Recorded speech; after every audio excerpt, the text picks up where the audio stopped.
Good morning, students. This is our second class of Tiger King, and now we resume with our class.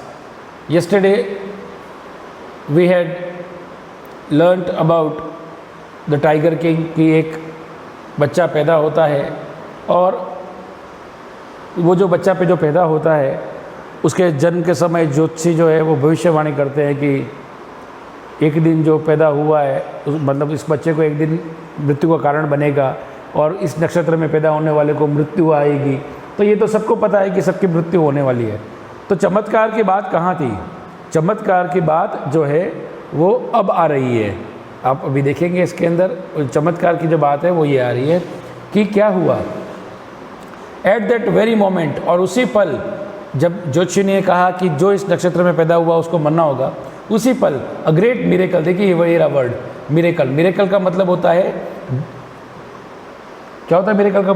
Miracle का मतलब होता है चमत्कार। An astonishing phrase emerge from the lips of the 10-day old Jilani Jang Bahadur. 10 दिन पुराना बच्चा या 10 दिन का बच्चा, अचानक उसके मुंह से ये उद्गार निकला। अब यहाँ पर चमत्कार ही है क्योंकि 10 दिन का बच्चा बोल नहीं सकता। तो जो बोल नहीं सकता है उसको आप देखिए कि क्या कहा उसने। उस 10 दिन के बच्चे ने वो जिसका नाम था ओल्ड जो जिलानी जंग बहादुर कहते हैं, ओ वाइस प्रोफेट्स, तो उसने कहा हे बुद्धिमान भविष्य करने वाले, भविष्यवाणी करने वाले। एवरीवन स्टूड ट्रांसफिक्स्ड, सब कोई वहाँ पे स्तब्ध हो गया था। इन स्टुपेफिकेशन। अब स्टुपेफिकेशन का मतलब क्या होता है? स्टुपेफिकेशन का मतलब होता है आपका सम्मोहन। सब लोग आश्चर्यचकित रह गए, कोई कुछ बोलने वाला नहीं था। They looked wildly at each other and ब्लिंक्ड, एक दूसरे की तरफ बड़े बेचैनी से देखने लगे और आंखें अपने टिमटिमाने लगे। ओ वाइस प्रोफेट्स, हे बुद्धिमान भविष्य करता हो, it was I who spoke, वो मैं था जो बोला हूँ। अब टाइगर किंग, वो बच्चा बोल रहा है, मैं बोल रहा हूँ। सब इधर उधर देख रहे, आवाज़ कहाँ से आई? ये आवाज़ आई है टाइगर किंग की। This time there were no grounds for doubts, इस बार शक की कोई गुंजाइश नहीं थी। It was the infant, infant का मतलब नवजात या मासूम बच्चा, born just 10 days ago who had enunciated the word so clearly, वो 10 दिन का बच्चा था जिसने ये शब्द क्लियरली बोले थे। The chief astrologer took off his speckles, जो सबसे वहाँ पर प्रधान मुख्य ज्योतिषी जो था उसने अपना चश्मा उतारा। And gaze intently at the baby, और गौर से उस बच्चे को देखने लगा। All those who are born, जिसका भी जन्म हुआ है, सभी उन जिनका जन्म हुआ है, will one day have to die, एक दिन उनको मरना होगा। We don't need your predictions to know that, तो हमें आपके पूर्वानुमान की आवश्यकता नहीं है ये जानने के लिए कि उसको मरना होगा। जो कोई पैदा हुआ मरेगा, ये बच्चा कह रहा है। देखिए पहली बात तो 2 चमत्कार हुए, एक तो बच्चा बोल रहा है और दूसरा चमत्कार कि बच्चा कितनी अद्भुत चीज़ें बोल रहा है। There would be some sense, इस बात का अर्थ तो तब बनेगा इन इट, उस बात में, if you could tell us the manner of death, अगर आप ये बता पाओ कि उसकी मृत्यु कैसे होगी या किस ढंग से होगी। द रॉयल इन्फेंट, वो जो शाही मासूम बच्चा था, uttered this words in his little squeaky, squeaky का मतलब पतली आवाज़। छोटे बच्चे होते हैं ना, उनकी आवाज़ पतली होती है, तो उस 10 दिन के बच्चे की आवाज़ तो पतली ही होगी। तो पतली आवाज़ में वो बच्चा बोला।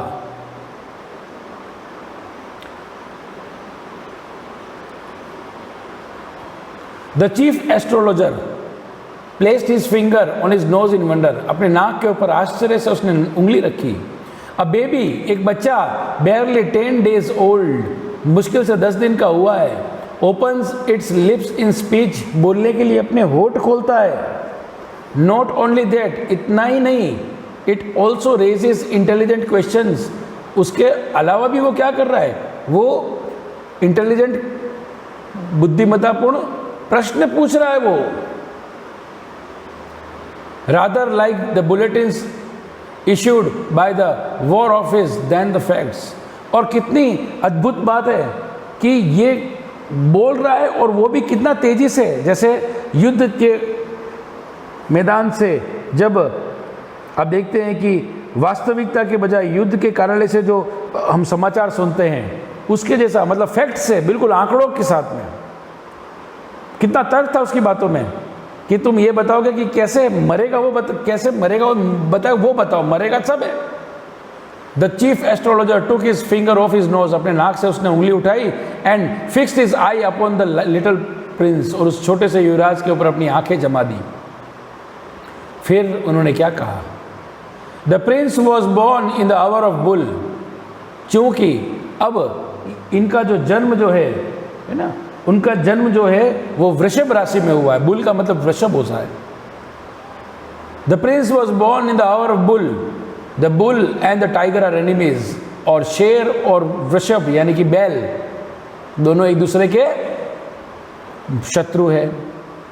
Therefore, death comes from the tiger, इसलिए मृत्यु का कारण क्या होगा? या मृत्यु कहाँ से आएगी? शेर से आएगी। He explained, why you think that, you may think that the crown prince जंग जंग बहादुर was thrown in a quake। आप सोच रहे होंगे जैसे शेर का नाम सुना होगा, वो जंग जंग बहादुर जो राजकुमार था, वो क्वेक का मतलब होता है क्या कहते हैं, अर्थक्वेक, भूकंप, कांपना। क्वेक का मतलब होता है कांपना, कि वो कांपने लगा होगा उसकी बात सुन करके। When he heard the word tiger, जब उसने वर्ड क्या सुना? टाइगर वर्ड सुना। That was exactly what did not happen, लेकिन ऐसा बिल्कुल भी नहीं हुआ। As he heard it pronounced, जैसे ही उन्होंने उसका प्रोनाउंसिएशन सुना, उच्चारण सुना, किसका उच्चारण सुना? कि शेर से मृत्यु होगी। The crown Prince gave a deep growl, उन्होंने एक बहुत गहरी गुर्राहट निकाली अपने अंदर से, गले से जिसको बोलते हैं।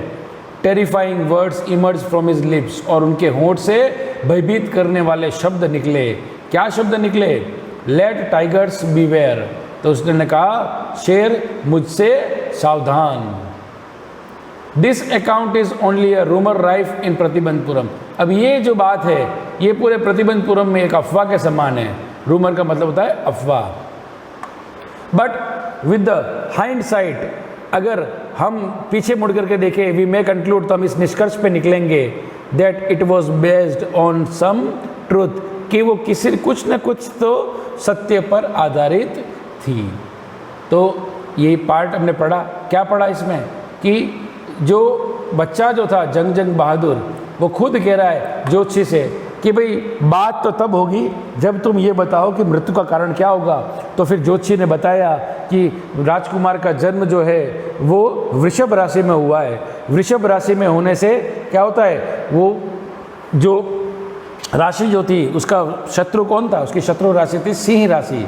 तो सिंह में राशि होने के कारण उनका मृत्यु का कारण जो है वो क्या बनेगा? उसका मृत्यु का कारण बनेगा सिंह। तो आप सोच रहे होंगे कि वो सिंह की बात सुनकर के कांपने लगे, लेकिन ऐसा नहीं हुआ। और उसके बजाय 10 दिन का बच्चा जो था वो गुर्राया, और गुर्राने के बाद में उसने कहा कि शेर मुझसे सावधान। तो ये था एक पार्ट कि प्रतिबंधपुरम में क्या चमत्कार हुआ। तो चमत्कार की बात में आपको 2 चीज़ें याद रखनी है। 2 चमत्कार हुए थे, एक तो 10 दिन का बच्चा बोला था, और दूसरा चमत्कार ये हुआ था कि वो जो बच्चा जो था वो बड़ी तर्क वाली बातें कर रहा था। ठीक है। In next lesson we will study continue with the second part. Second part means second part of the book of the lesson. Till then, good bye.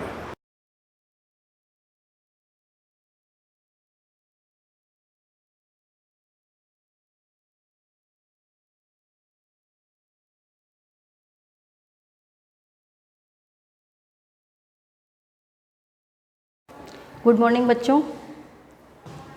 हम डिस्कस कर रहे थे haloalkanes and haloarenes. आज आपके इस chapter का and होने जा रहा है।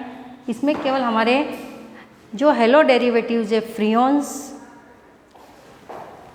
क्लोरोफ्लोरोकार्बन्स, जिसको हमने पिछले लेक्चर में डिस्कस किया था, फ्रियोन्स,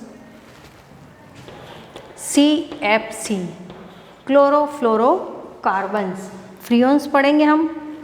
दूसरा बेंजीन, हेक्साक्लोराइड, और तीसरा है DDT। ये 3 टॉपिक हम जो हेलो डेरिवेटिव्स में आपके हैं, जिनका इंडस्ट्रियल लेवल पे यूजेस होता है, काम होते हैं, इनका यूज़ कहाँ कहाँ होता है और इनका क्या नुकसान है। तो CFC, सबसे पहले हम CFC पढ़ेंगे, क्लोरोफ्लोरोकार्बन, जिसका मैंने आपको नामकरण पिछले लेक्चर में सिखाया था XYZ के हिसाब से। फिर इनके यूजेस क्या हैं ये भी मैंने आपको बता दिया। जो फ्रियोन्स हैं वो जाके कहाँ पे जाके, वायुमंडल में जाके ओजोन परत को क्या कर रहे हैं, ख़त्म कर रहे हैं, डिप्लेट कर रहे हैं, यानी कि ओजोन परत का ये क्षय कर रहे हैं। तो कैसे करते हैं ये क्षय, जैसे फॉर एग्जांपल CFCl3, ठीक है ना, ये बिना अपघटित हुए ही CFCl जो होते हैं ये ओजोन कहाँ चले जाते हैं, समताप मंडल में पहुंच जाते हैं और समताप मंडल में ये क्या करते हैं, देखो नवजात क्लोरीन बनाते हैं, ठीक है ना। तो फ्रियोन्स बहुत कम क्रियाशील होते हैं और क्षोभ मंडल में नष्ट हुए बिना ही ये कहाँ चले जाते हैं, समताप मंडल में, और वहाँ पे क्या बनाते हैं, क्लोरीन मुक्त मूलक यानी फ्री रेडिकल, ठीक है ना। इंग्लिश में ये कहाँ चले जाते हैं, ट्रोपोस्फेयर से स्ट्रेटोस्फेयर में चले जाते हैं और ये वहाँ पे क्या बना देते हैं, फ्री रेडिकल। और ये फ्री रेडिकल जो क्लोरीन फ्री रेडिकल हैं ये ओजोन लेयर से यानी ओजोन के एक मॉलिक्यूल से रिएक्शन करके क्या बना देती है, ClO और ऑक्सीजन फ्री कर देती है, यानी कि ये ओजोन को क्या कर देती है, ख़त्म कर देती है, उसको ऑक्सीजन में बदल देती है। फिर ये ClO ये फ्री रेडिकल है, ये वापस क्या करता है, ओजोन से रिएक्शन करता है और क्या बना देते हैं, वापस Cl फ्री रेडिकल और क्या बना देते हैं, O2। यानी कि जो एक मॉलिक्यूल है Cl का वो 1000 मॉलिक्यूल्स किसके, ओजोन के नष्ट कर देते हैं, ख़त्म कर रहे हैं। इसीलिए ओजोन लेयर का क्या हो रहा है, ये डिप्लीटेड हो रही है, उनका क्षय हो रहा है। तो कैसे हो रहा है, ये क्लोरोफ्लोरोकार्बन कहाँ जाते हैं, क्षोभ मंडल में नष्ट हुए बिना ही कहाँ चले जाते हैं, समताप मंडल में, जहाँ पे एक इसमें टूट जाते हैं क्लोरीन फ्री रेडिकल में। ये क्लोरीन फ्री रेडिकल वहाँ ओजोन लेयर से यानी ओजोन के एक अणु से रिएक्शन करके किस में बना जाती है, मुक्त मूलक ClO में, और ऑक्सीजन को रिलीज़ करती है। ये मुक्त मूलक ClO आपस किस में कन्वर्ट हो जाते हैं, फ्री रेडिकल Cl में और O2, यानी कि ओजोन का क्या होता है, अपक्षय होता रहता है। धीरे धीरे ये क्या होती हैं, ओजोन लेयर क्या होती जा रही है, ख़त्म होती जा रही है, और क्लोरीन, एक क्लोरीन परमाणु कम से कम कितने, 1,00,000 ओजोन अणुओं को क्या कर रहे हैं, ख़त्म कर सकते हैं। केवल एक क्लोरीन मुक्त मूलक 1,00,000 ओजोन जो अणु को क्या कर रहे हैं, ये ख़त्म कर रहे हैं। तो धीरे धीरे ओजोन लेयर का क्या हो रहा है, अपक्षय हो रहा है, ठीक है। तो आजकल क्या है, विकसित देशों में इसका यूजेस ख़त्म हो गया है। दूसरा हम डिस्कस करेंगे अपन DDT। दूसरा आपके ये हो गया CFC ख़त्म। दूसरा हम पढ़ेंगे DDT, डाइक्लोरो डाइफेनिल ट्राइक्लोरोएथेन। ये किससे बनता है, ये बनता है क्लोरल और क्लोरोबेंजीन से। ये देखिए क्लोरोबेंजीन, ठीक है, इसका फुल फॉर्म क्या है, डाइक्लोरो डाइफेनिल ट्राइक्लोरोएथेन, ठीक है ना। अब क्लोरल का फॉर्मूला हमने पिछले लेक्चर्स में डिस्कस किया था, क्या होता है,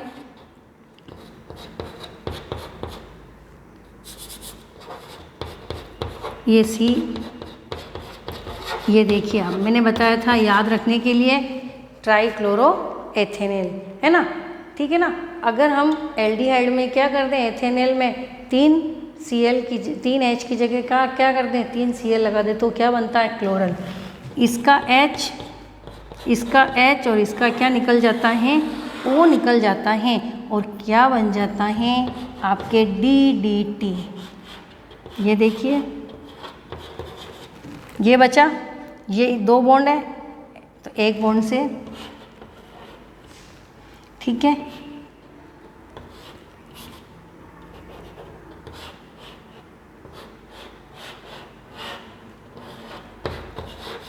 ये Cl, ठीक है, H2O, तो डाई क्लोरो यानी 2 क्लोरो, डाई क्लोरो पेरा पेराडेस, पेरा पेराडेस डाई क्लोरो डाईफेनिल,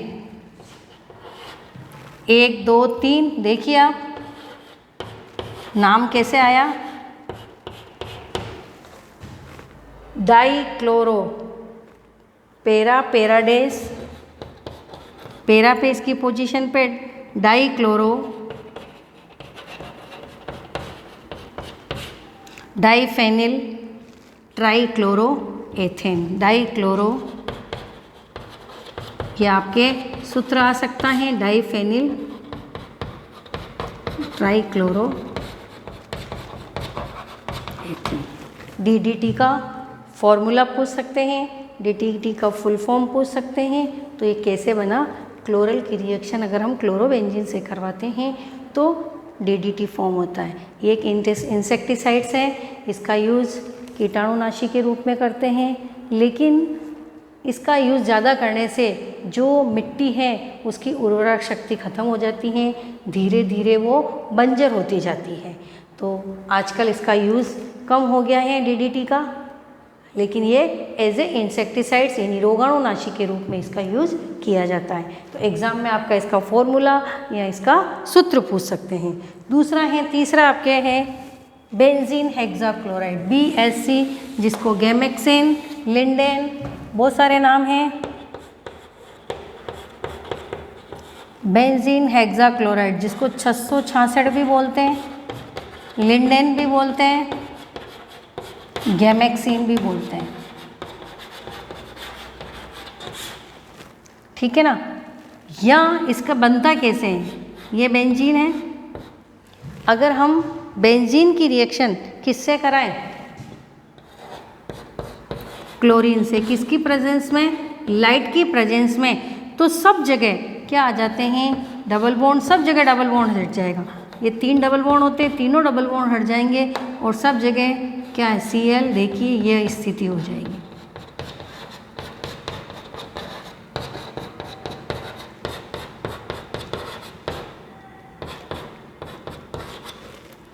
तो क्या हो गया, कार्बन 1 2 3 4 5 6, कार्बन C6 H6 और ये Cl6, इसीलिए इसको क्या बोलते हैं, 666 या बेंजीन हेक्साक्लोराइड। इसका जो यूज़ होता है कीटनाशी के रूप में कृषि में किया जाता है। ये इसका IUPAC नाम क्या हो गया, 1 2 3 4 5 6 हेक्साक्लोरोसाइक्लोहेक्सेन, हेक्साक्लोरोसाइक्लोहेक्सेन, डबल बॉन्ड सारे हट जाते हैं तो ये एल्केन में, साइक्लो एल्केन में कन्वर्ट हो जाती है। ये अल्फा बीटा गामा नीटा ईटा नीटा थीटा बहुत सारे इसके समावय में हैं, alpha beta gamma gamma theta नीटा थीटा बहुत सारे समावयवी हैं। जो इसका अल्फा गामा समावयी है वो क्या होता है, अधिक सक्रिय होता है और इसका आकार भी क्या होता है, छोटा होता है और इसकी भेदन क्षमता भी क्या होती है, सबसे ज़्यादा होती है गामा समावयव की। तो इन समावयों में BSC पाया जाता है। बाज़ार में लेने जाओगे आप तो ये मार्केट में आपको गैमेक्सिन, लिंडेन और 666 के नाम से मिलेगा, तो इसका स्ट्रक्चर आ सकता है। तो DDT और BSC क्या कर रहे हैं, तो आपको एग्ज़ाम में पूछ सकते हैं, what do you mean by chlorofluorocarbon, CFC उसका सूत्र पूछ सकते हैं, कैसे ओजोन लेयर को नुकसान पहुंचा रहे हैं, DDT का फॉर्मूला, DDT का स्ट्रक्चर, BSC क्या है और BSC कैसे बनता है और इसका क्या यूजेज है। यूजेज इनका कीटनाशी के रूप में खेत में यूज़ करते हैं, लेकिन BSC और DDT दोनों ही क्या कर रहे हैं, सॉइल पोल्यूशन यानी भूमि यानी मृदा क्या कर रहे हैं, मिट्टी में क्या कर रहे हैं, पोल्यूशन पैदा कर रहे हैं, तो इसीलिए इसका यूज़ आजकल सॉइल पोल्यूशन, मृदा प्रदूषण कर रहे हैं, इसीलिए इनका यूज़ आजकल क्या कम होता जा रहा है। तो ये आपके कोर्स में था CFC, DDT एंड BSc। ये हमने पढ़ा कि जो आपके 10th लेक्चर चैप्टर हैं, लेसन, ये आपका फिनिश हो गया है। ये आपके सारे हेलो डेरिवेटिव्स थे, CFC, BSc एंड DDT। तो आपको पता चल गया होगा बेटा कि कैसे इनके क्वेश्चंस आएंगे, ये मैंने आपको बता दिया। केवल आपको यही लर्न करना है। CFC के फॉर्मूलेस पूछते हैं, DDT का भी फॉर्मूला पूछते हैं और BSc का भी स्ट्रक्चर पूछते हैं और कैसे रिएक्शन बनती है। तो ये आपका पूरा 10 चैप्टर है। नेक्स्ट लेक्चर से हम स्टार्ट करेंगे नया चैप्टर 11th, एल्कोहल, फिनॉल और ईथर। थैंक यू बच्चों।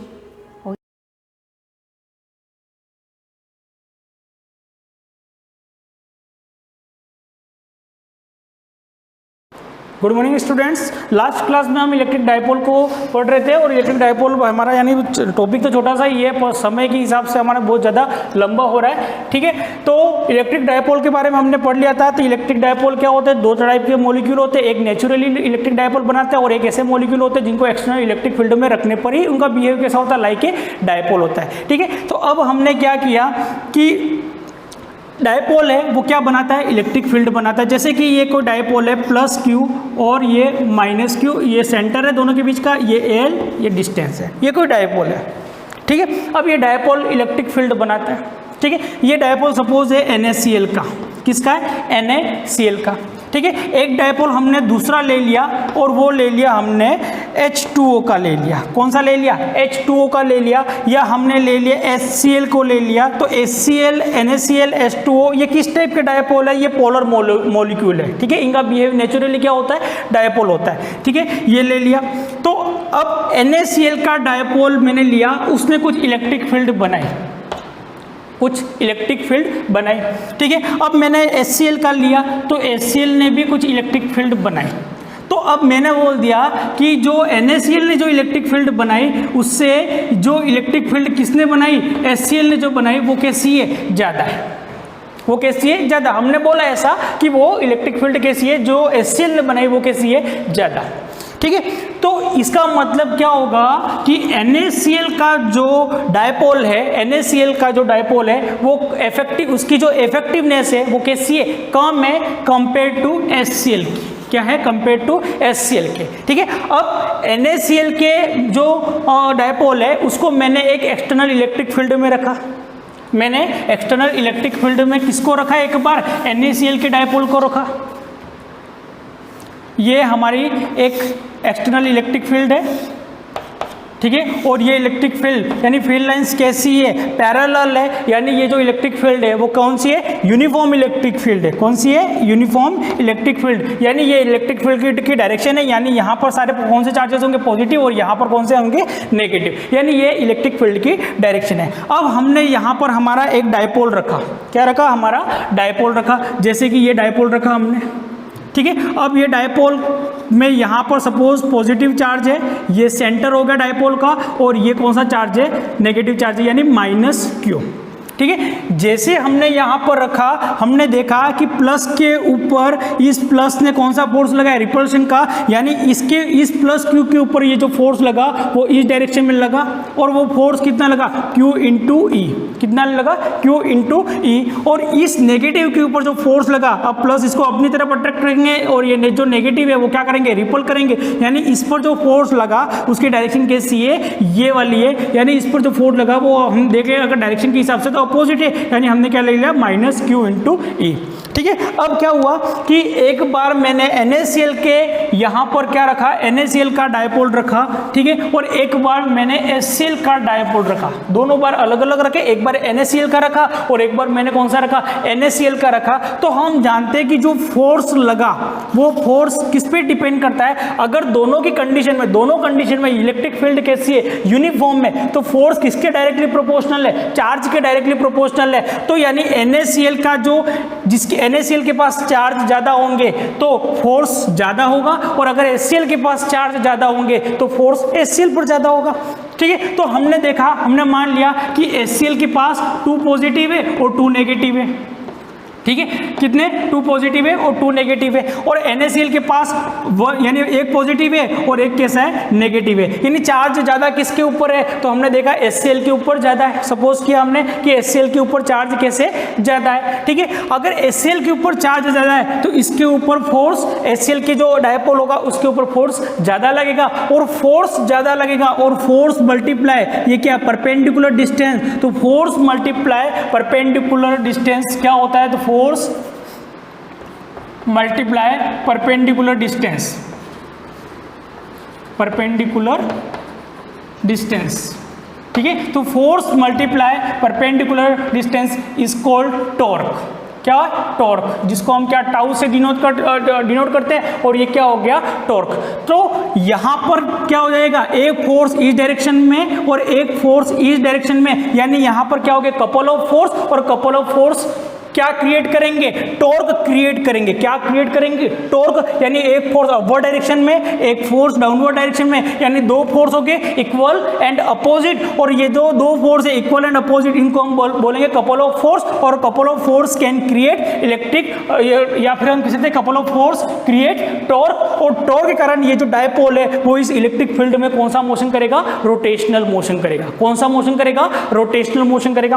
तो अब जो फोर्स है वो किस पे डिपेंड करता है, चार्ज के ऊपर, और जो टॉर्क है वो किस पे डिपेंड करता है, फोर्स के और परपेंडिकुलर डिस्टेंस। अब डिस्टेंस तो चेंज नहीं हो रहा है, ठीक है, अब चेंज क्या हो रहा है, फोर्स। तो जिस पर ज्यादा फोर्स होगा वो ज्यादा टॉर्क क्रिएट करेगा, और टॉर्क ज्यादा क्रिएट हुआ तो वो रोटेशनल मोशन उतना ज्यादा होगा। तो हम बोलेंगे उसके लिए एक वर्ड देंगे कि इफेक्टिवनेस, यानी किस डायपोल की इफेक्टिवनेस ज्यादा है। तो effectiveness of electric dipole is given by dipole moment. Effectiveness of electric dipole is given by dipole moment, और डायपोल मोमेंट एक नई क्वांटिटी हमने बनाई, डायपोल मोमेंट,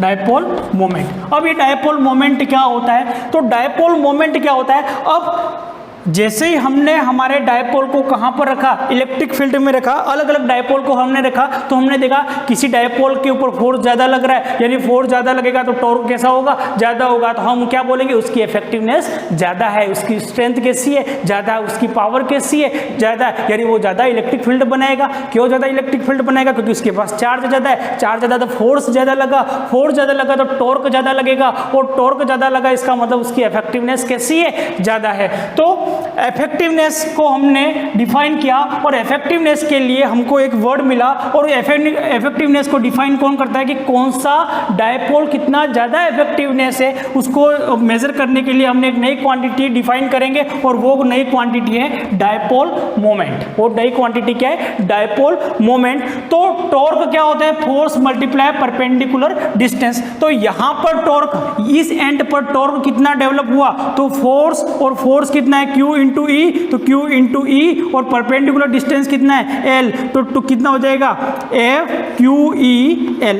तो इधर जो टॉर्क डेवलप हुआ इस डायरेक्शन में वो कितना होगा, Q इंटू QEL, और यहाँ पर भी जो टॉर्क डेवलप होगा वो कितना हो जाएगा, QEL। एक बार हम माइनस को नहीं लेंगे क्योंकि डायरेक्शन शो कर रहा है माइनस को, ठीक है। तो जो टोटल टॉर्क इसके ऊपर, इस डायपोल के ऊपर डेवलप हुआ वो टॉर्क कितना हो गया, तो टॉर्क इज इक्वल टू कितना हो गया, QEL, और QEL कितना हो गया, 2QEL, 2QEL। अब हमने क्वांटिटीज को अलग किया, तो टॉर्क इज इक्वल टू हमने लिखा 2QL मल्टीप्लाई E, यानी E को हमने अलग कर दिया। तो अब हर डायपोल के लिए E तो हमने कैसी ले ली, यूनिफॉर्म ले ली, चाहे हम NaCl का डायपोल यहाँ पर रखे, या हम HCl का डायपोल रखे, या हम H2O का डायपोल रखे, कोई भी डायपोल हम यहाँ पर रखेंगे तो उसके लिए यूनिफॉर्म इलेक्ट्रिक फील्ड तो हमने क्या कर दी, कांस्टेंट कर दी। तो ये जो टॉर्क है, यहाँ पर जो टॉर्क लगेगा, और जैसे ही वो टॉर्क लगेगा वो टॉर्क डिपेंड किसके ऊपर करेगा,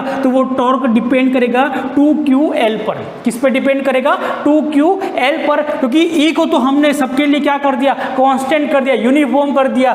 तो ये जो टॉर्क है वो किस पे डिपेंड करेगा, 2QL, यानी जो डायपोल की इफेक्टिवनेस है वो इफेक्टिवनेस किस पे डिपेंड करेगी, 2ql को, और इसी 2ql को हमने क्या बोला, तो इसी 2ql को हमने बोला डायपोल मोमेंट। ठीक है, तो डायपोल मोमेंट को हम किससे डिनोट करते हैं, p से डिनोट करते हैं, और p इज इक्वल टू, तो हमने देखा कि जितना ज़्यादा यहाँ पर डायपोल मोमेंट होगा उतनी ज़्यादा इफेक्टिवनेस होगी। तो किसी भी डायपोल मोमेंट का जितना, किसी भी डायपोल का जितना डायपोल मोमेंट होगा उतनी उसकी ज़्यादा इफेक्टिवनेस होगी, उतनी ज़्यादा वो इलेक्ट्रिक फील्ड बनाएगा, उतनी ज़्यादा वो क्या करेगा, फोर्स क्रिएट करेगा। तो डायपोल मोमेंट को हमने किससे डिनोट किया, P से, और P इज इक्वल टू क्या हो जाएगा, तो इस वाली क्वांटिटी को जिस पर क्या डिपेंड करता है, टॉर्क डिपेंड करता है, इस वाली क्वांटिटी को हमने क्या बोला, डायपोल मोमेंट, और डायपोल मोमेंट क्या हो गया, 2ql, क्या आ गया, 2ql। अब ये जो डायपोल मोमेंट है इसमें q क्या है, चार्ज है, और 2l क्या है, तो परपेंडिकुलर डिस्टेंस है, क्या है, परपेंडिकुलर डिस्टेंस है। तो जो डायपोल मोमेंट है वो कौन सी क्वांटिटी है, तो डायपोल मोमेंट कौन सी क्वांटिटी है, वेक्टर क्वांटिटी। कौन सी क्वांटिटी, वेक्टर क्वांटिटी। ठीक है, तो डायपोल मोमेंट कौन सी क्वांटिटी है, वेक्टर क्वांटिटी। अगर डायपोल मोमेंट वेक्टर क्वांटिटी है तो उसकी डायरेक्शन भी होगी, तो इसकी डायरेक्शन क्या होगी, अलोंग लाइन। तो direction of dipole moment is along line from -VE यानी negative charge to positive charge. ठीक है, तो जो डायपोल मोमेंट है उसकी जो डायरेक्शन होगी वो क्या होगी, अलोंग लाइन होगी, और फ्रॉम कहाँ से, यानी -2 पॉजिटिव होगी। ठीक है, तो अगर ये हमारा डायपोल है, ये हमारा डायपोल है, जैसे कि ये डायपोल है, ठीक है, इसमें ये -q है और ये +q है, तो डायपोल मोमेंट की डायरेक्शन कौन सी होगी, तो अलोंग लाइन होगी, और कहाँ से कहाँ तक होगी, तो यानी पॉजिटिव से कहाँ, सॉरी नेगेटिव से कहाँ तक होगी, पॉजिटिव। यानी जो डायपोल मोमेंट की जो डायरेक्शन है वो कौन सी हो जाएगी, ये वाली डायरेक्शन डायपोल मोमेंट की, और डायपोल मोमेंट को हम किससे डिनोट करते हैं, P से। तो ये वाली डायरेक्शन होगी, और हमारे मैथमेटिक्स और फिजिक्स के हिसाब से इस वाली डायरेक्शन को हम क्या मानते हैं, अपोजिट डायरेक्शन मानते हैं। तो हमारी राइट डायरेक्शन कौन सी होती है, ये वाली होती है। इसीलिए हम डायपोल को हमेशा क्या बनाते हैं, उल्टा बनाते हैं। और डायपोल को हम कैसे बनाते हैं, तो यहाँ पर हम लेते हैं -q, और यहाँ पर हम क्या लेते हैं, +q, और ये इन दोनों के बीच का क्या हो गया, सेंटर, और ये सेंटर से ये फलक्रम से ये जो डिस्टेंस है LL, और जो ये जो टोटल डिस्टेंस है डायपोल का, ठीक है, -q और +q के बीच में, इस डिस्टेंस को हम क्या लेते हैं, 2l। तो डायपोल को हम प्लस पहले और माइनस बाद में भी लिख सकते हैं। तो पर हमने ऐसा क्यों किया कि -q पहले लिखा और +q बाद में लिखा, क्योंकि हमने देखा कि डायपोल मोमेंट की जो डायरेक्शन होती है वो कैसी होती है, -2 प्लस होती है, यानी पॉजिटिव नेगेटिव चार्ज टू कहाँ होती है, पॉजिटिव चार्ज, और कैसी होती है, अलोंग लाइन। तो ये पॉजिटिव चार्ज है और नेगेटिव चार्ज है, तो माइनस से कहाँ पर, यानी नेगेटिव टू कहाँ पर होगी, पॉजिटिव, यानी ये वाली हमारी डायपोल की डायरेक्शन आ जाएगी। और ये डायपोल कौन सी होती है, अपोजिट डायरेक्शन लेते हैं, क्योंकि राइट डायरेक्शन हम इसको मानते हैं, इसलिए हमने डायपोल को हमारा उल्टा कर दिया, और -q को पहले लिखते हैं और +q को हम बाद में लिखते हैं। बाकी ऐसा नहीं है, कोई हमारे डेफिनेशन के अंदर ऐसा कुछ भी नहीं था कि -q पहले आएगा +q बाद में आएगा, ऐसा नहीं है। तो effectiveness of electric dipole is given by dipole moment. ठीक है, तो कितना ज़्यादा कोई डायपोल इफेक्टिव है, कितनी इफेक्टिव मतलब वो कितनी ज़्यादा उसके अंदर पावर है। ठीक है, तो जो डायपोल जितना ज़्यादा इफेक्टिवनेस होगा वो किसके कारण होगा, तो अगर डायपोल ज़्यादा इफेक्टिव है इसका मतलब उसका डायपोल मोमेंट कैसा है, ज़्यादा है, और डायपोल मोमेंट ज़्यादा है तो वो ज़्यादा इफेक्टिव होगा, और उसका जो टॉर्क क्रिएट होगा वो भी कैसा होगा, ज़्यादा होगा, और टॉर्क ज़्यादा क्रिएट होगा तो उसका जो कपल ऑफ फोर्स वो भी कैसा होगा, ज्यादा होगा। और हमने देखा वो कौन सा मोशन करेगा, रोटेशनल मोशन करेगा। ठीक है, तो हमारे पास आ गया कि डायपोल मोमेंट कितना होता है, और डायपोल मोमेंट कितना होता है, 2ql होता है। कितना होता है, 2ql। और आप अगर बुक के हिसाब से अगर इसको डिराइव करना चाहो तो बुक के हिसाब से आप क्या करोगे, तो बुक के हिसाब से क्या होता है कि चार्ज मल्टीप्लाई परपेंडिकुलर डिस्टेंस यहाँ से, और चार्ज मल्टीप्लाई परपेंडिकुलर डिस्टेंस यहाँ से, तो यहाँ से कितना हो जाएगा, चार्ज कितना है, +ql, तो ql और ql, तो ql + ql कितना आ गया, QL प्लस QL तो कितना होगा 2QL, ये बुक के हिसाब से हो गया।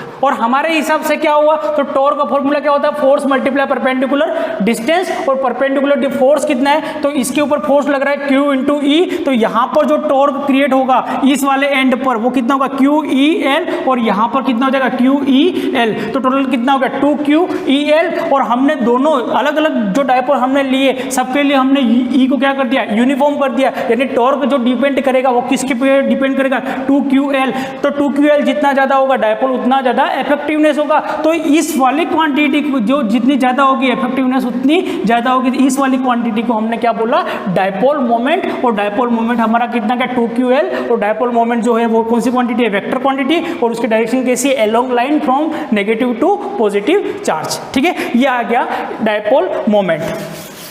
ठीक है, अब हमको देखना है कि डायपोल जो इलेक्ट्रिक फील्ड बनाता है, डायपोल जो इलेक्ट्रिक फील्ड बनाता है वो कैसे बनाता है, कितनी बनाता है, ठीक है, और उसको हम डिटेल से अभी देख रहे हैं। ठीक है, तो ये हमारा एक डायपोल। अब हमने डायपोल के बारे में सारी चीज़ें देख ली। तो ये -Q, ये +Q, ये सेंटर से L डिस्टेंस, टोटल डिस्टेंस कितना हो गया 2L।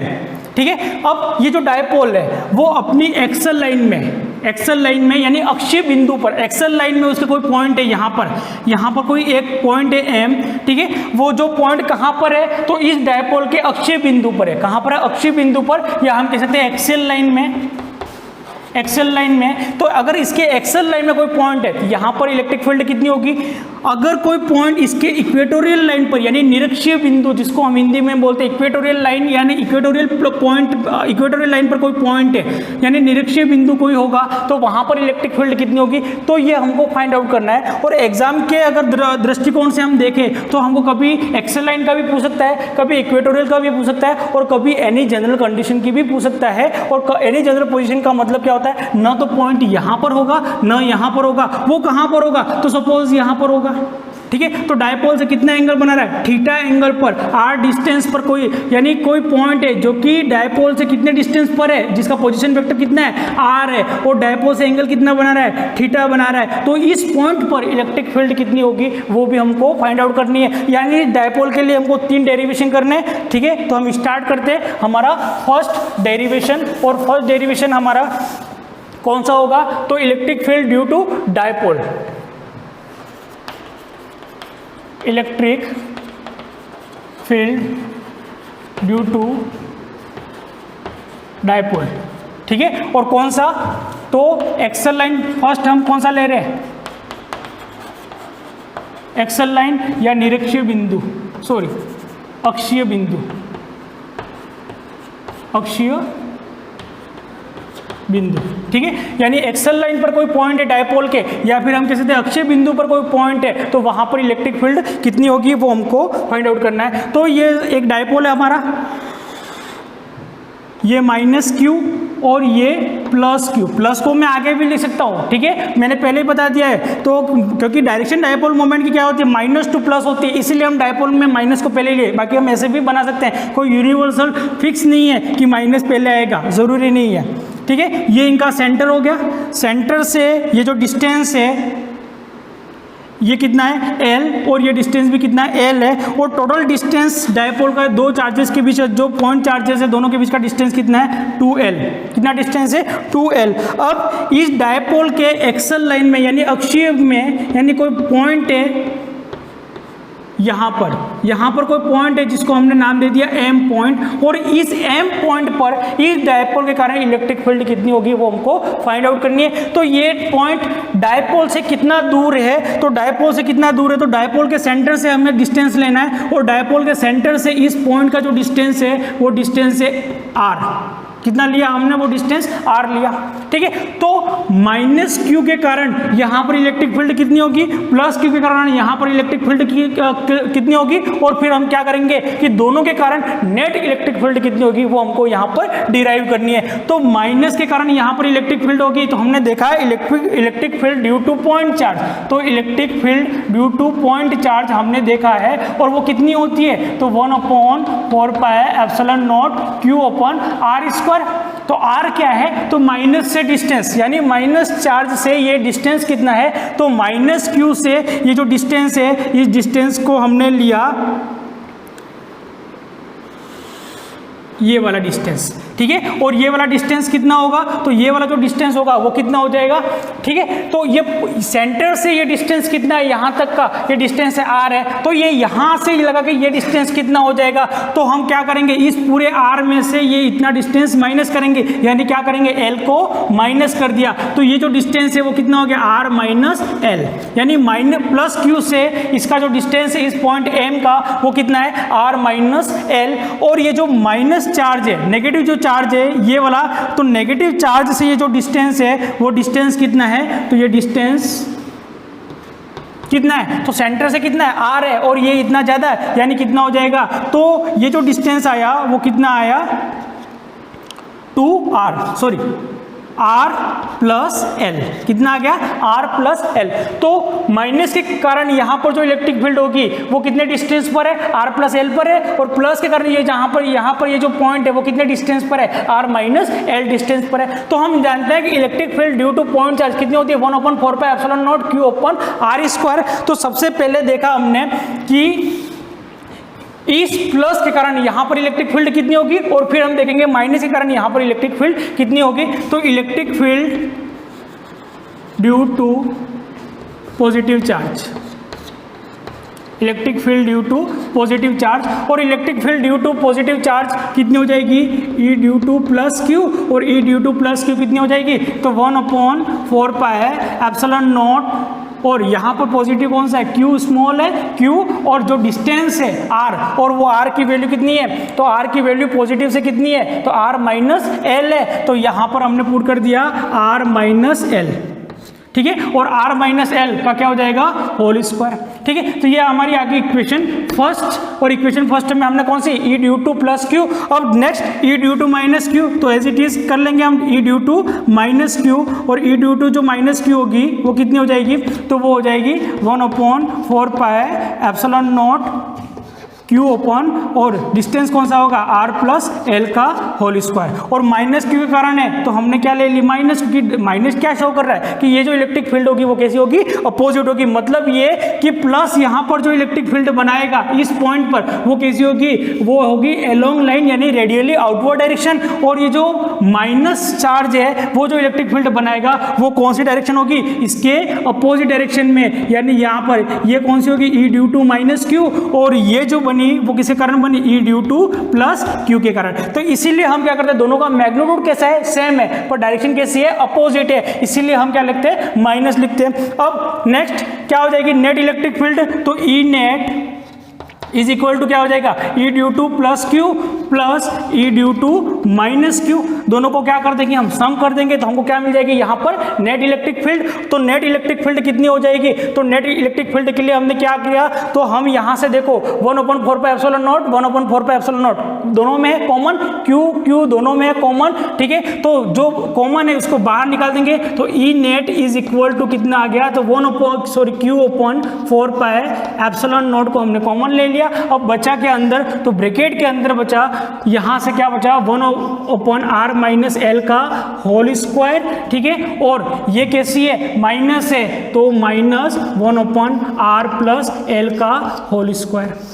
ठीक है। अब ये एक इक्वेशन बन गई हमारी। अब इसको सोल्व करना है तो क्या करेंगे, एलसीएम ले लो और सोल्व करो। तो इन दोनों को मल्टीप्लाई कर दिया, तो इन दोनों को जैसे ही मल्टीप्लाई करेंगे क्या हो जाएगा, तो E नेट हमारी कितनी आ गई, E net is equal to Q को एज इट इज लिख दिया, 4πε0 एज इट इज आ गया, ठीक है। अब जैसे इसको सोल्व करेंगे क्या आ जाएगा, नीचे आ जाएगा r square minus L square का होल स्क्वायर। इन दोनों का मल्टीप्लाई कर देना आपको, ठीक है। और इसका मल्टीप्लाई इसके साथ, इसका मल्टीप्लाई इसके साथ, तो क्या हो जाएगा, r प्लस एल का होल स्क्वायर, ठीक है। और बीच में कौन सा साइन है, माइनस का, तो क्या हो जाएगा, r माइनस एल का होल स्क्वायर, ठीक है। अब a प्लस बी के होल स्क्वायर से इसको खोलो और a प्लस बी के होल स्क्वायर से इसको खोलो, ठीक है। अगर खोलना चाहो तो खोल लेना, बाकी मैं अभी टाइम है नहीं, हालांकि इतना तो मैं डायरेक्ट इसकी जो वैल्यू आएगी वो लिख लूंगा। तो r स्क्वायर प्लस का होगा, यहाँ पर r स्क्वायर कैसा होगा, तो अभी तो प्लस का है, पर जैसे ब्रैकेट खुलेगा कैसा हो जाएगा, माइनस का। तो r स्क्वायर कैंसिल हो जाएगा, कितना हो जाएगा,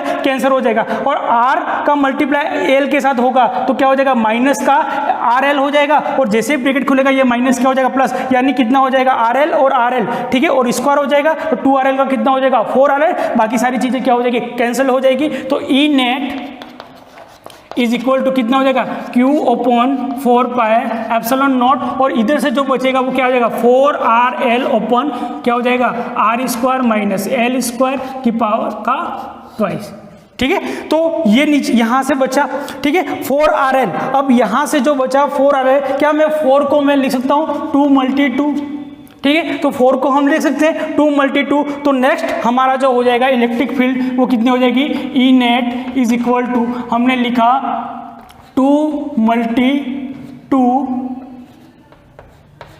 Q, और क्या है हमारे पास R × L, ठीक है, हमने सबको अलग अलग लिखा, ठीक है। डिवाइड में हमारे पास क्या है 4 पाए एप्सिलॉन नॉट, और इधर से क्या है R square minus L square का होल स्क्वायर। अब 2Q और L, 2Q और L को तो हम जानते हैं क्या हो जाएगा 2QL क्या है, तो 2QL को तो हम जानते हैं कितना हो जाएगा 2Q और L, और 2QL इज इक्वल टू क्या होता है डायपोल मोमेंट, कितना होता है 2QL इज इक्वल टू क्या होता है डायपोल मोमेंट, कितना हो जाएगा डायपोल मोमेंट। तो E net is equal to हम लिख सकते हैं 2, और 2QL को हमने क्या लिख दिया डायपोल मोमेंट यानी P, और यहां से क्या बचा R बचा, ठीक है, और 2QL तो हमारे हो गया, यानी ये क्या होगा डायपोल मोमेंट, और नीचे से क्या बचा 4 pi epsilon not R square minus L square का होल स्क्वायर, ठीक है। अब क्या है कि अब ये जो L है वो डिस्टेंस कौन सा है, तो L जो डिस्टेंस है वो ये डायपोल की यानी सेंटर से प्लस के बीच में और सेंटर से माइनस के बीच का ये जो डिस्टेंस है वो L है,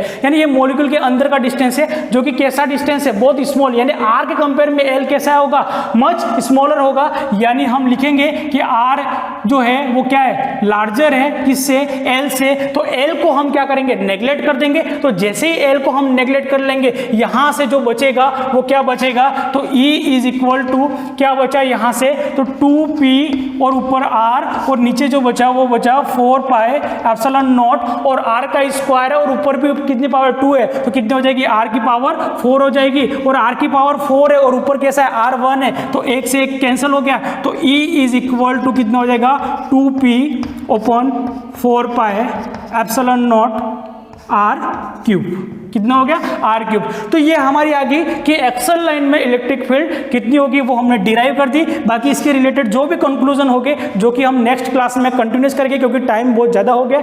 थैंक यू, धन्यवाद।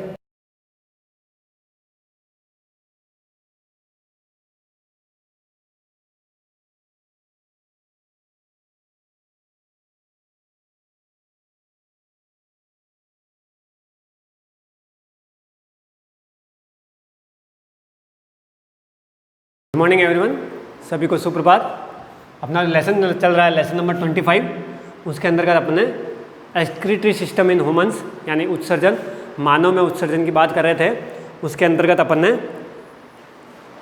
किडनी के बारे में पढ़ लिया, वृक्क के बारे में पढ़ लिया था, उसके भागों के बारे में पढ़ लिया था, मूत्र नलिका, मूत्राशय, मूत्र मार्ग, इन सभी चीज़ों को पढ़ लिया था। उसके बाद अपन बात कर रहे थे वृक्क नलिका यानी कि नेफ्रॉन की या वृक्काणु की, उसकी संरचना के बारे में अपन डिस्कस कर रहे थे। और क्या बना दिया था अपन ने, एक डायग्राम बनाया था जिसके अंदर अपन ने वृक्क नलिका, जिसे अपन क्या कहते हैं या नेफ्रॉन, इस चीज़ के बारे में अपन पढ़ रहे थे।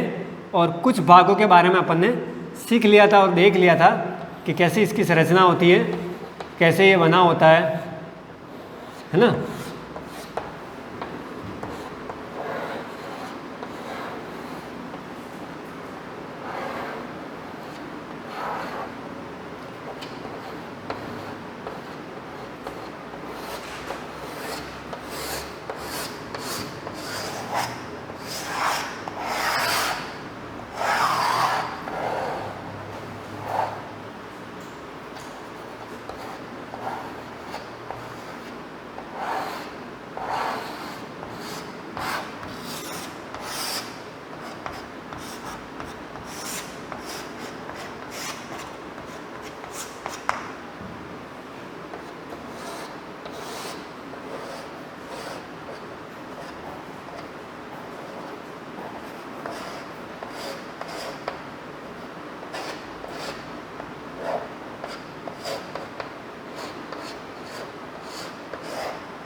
इस तरह से पूरे अपन ने एक वृक्काणु की संरचना देखी थी और उसके अंदर ये क्या पढ़ा था, बहुमन संपुट।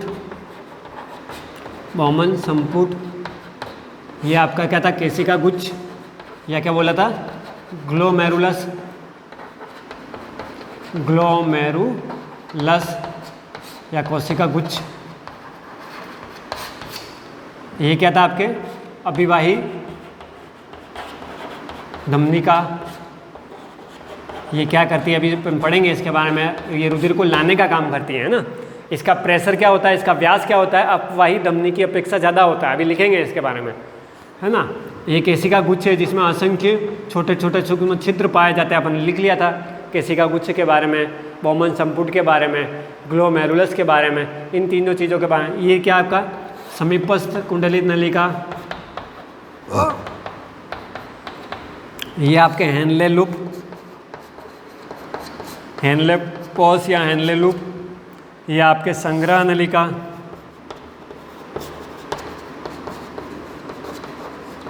ये आपके यहाँ संग्रह नलिका से जुड़ने वाली दूरस्थ कुंडलित नलिका। ठीक है, तो अपन ने कुछ भागों के बारे में इसमें वर्णन कर लिया था नेफ्रॉन के, जिसके अंदर क्या क्या पढ़ लिया था अपन ने। एक तो बहुमन संपुट, ग्रीवा, केशिका गुच्छ या ग्लोमेरुलस, समीपस्थ कुंडलित नलिका जो लास्ट टाइम अपन ने पढ़ ली थी। उसके बारे में क्या लिखा था कि यह ग्रीवा के पीछे की तरफ लंबी कुंडलित नलिका होती है, मोटी कुंडलित नलिका होती है, घनाकार उपकला वस्त्र से आच्छादित होती है। इसमें कई सारे सूक्ष्मांकुर पाए जाते हैं जो इसके अवशोषण का तल बढ़ा देते हैं, है ना। फिर क्या पढ़ा था, इसमें अंदर माइट्रोकॉन्ड्रिया की संख्या बहुत अधिक होती है। इनकी कोशिकाओं में बहुत ज़्यादा माइट्रोकॉन्ड्रिया पाए जाते हैं, जिसकी वजह से इनको अतिरिक्त मात्रा में ऊर्जा मिलती रहती है, शक्ति मिलती रहती है। ये सब समीपस्थ कुंडलित नलिका के अंदर बात अपन ने कर ली थी। उसके बाद आज देखते हैं अपन दूरस्थ कुंडलित नलिका। आज का जो टॉपिक रहेगा वो अपना यहाँ से चालू होगा, दूरस्थ कुंडलित नलिका से। ठीक है, वो सारी चीज़ें आपने लिख ली और मैंने लिखवा दी थी, है ना। आपको नोट करते रहना साथ साथ में ना, नोट्स टाइप ही लिख रहे हैं अपन। तो दूरस्थ कुंडलित नलिका, सबसे मेन चीज़ क्या, डायग्राम पे भी फोकस करना है आपको, कौन सी चीज़ कहाँ है। दूरस्थ कुंडलित नलिका कहाँ है, जो संग्रह नलिका से जुड़ती है। दूरस्थ किससे जुड़ती है, हेनले के लूप से जुड़ती है। हेनले का लूप किससे जुड़ता है, समीपस्थ कुंडलित नलिका से जुड़ता है। समीपस्थ कुंडलित नलिका किससे जुड़ती है, ग्रीवा से जुड़ती है। ग्रीवा का मुख किससे जुड़ता है, संपुट से जुड़ता है, बहुमन संपुट से जुड़ता है ना। और उस बहुमन संपुट के अंदर कौन प्रवेश करता है, अभिवाही और अपवाही धमनियाँ प्रवेश करती हैं, जिससे एक धमनिका तो रुधिर को बहुत तेज गति से लाती है और उसका व्यास भी क्या होता है, थोड़ा मोटा होता है, चौड़ी होती है। इस वजह से वहाँ ब्लड जो होता है बहुत तेज गति से आता है। और अपवाही धमनिका रुधिर को ले जाती है और उसका व्यास क्या होता है, थोड़ा पतला होता है, थोड़ा छोटी होती है, संकरी होती है। इस वजह से क्या होता है, ब्लड प्रेशर आता तो जोर से, लेकिन जाते वक्त बहुत बहुत धीमा हो जाता है। तो ये सारी बातें अभी करेंगे। तो कौन कहाँ कनेक्ट है और कहाँ है, ये चीज़ आपको ध्यान रखनी है चित्र में। उसी से अपने को स्टेप बाय स्टेप चलते रहना है। तो बात करते हैं दूरस्थ कुंडलित नलिका की और यहीं से प्रारंभ करते हैं। ठीक है, तो पहले हेनले का लूप बाकी रह गया था अपने शायद, है ना। पहले हेनले का लूप लिखते हैं अपन, समीपस्थ के बाद तो वो आएगा, दूरस्थ कुंडलित नलिका तो बाद में आएगी। हेनले का लूप ले गया था अपने चौथा टॉपिक, हेनले लूप। तो इसमें क्या होता है, दो भुजाएं होती हैं। ये हेनले लूप है, तो ये आपके अवरोही या आरोही भुजाएं होती हैं। ठीक है, अवरोही और आरोही भुजा, इसके बारे में लिखते हैं। तो हेनले लूप में क्या लिखे अपन, यह वृक्क नलिका के मध्य तथा समीपस्थ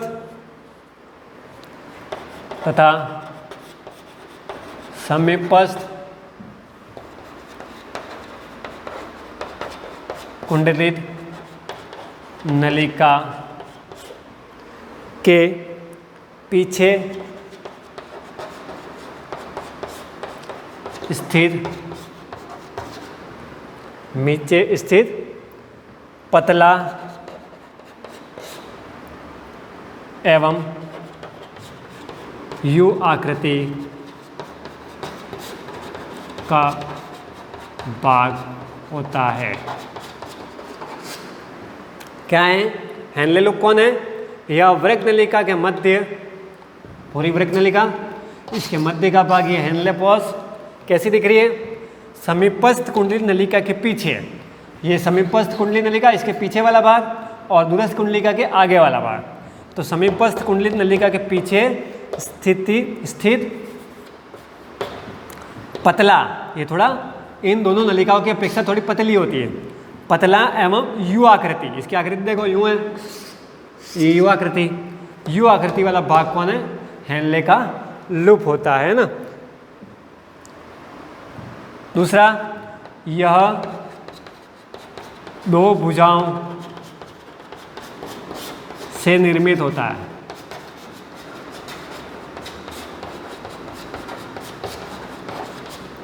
पहली है अवरोही,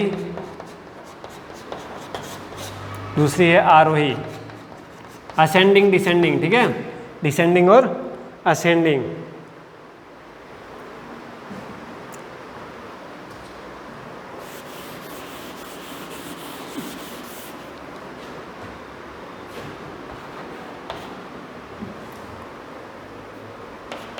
अवरोही भुजा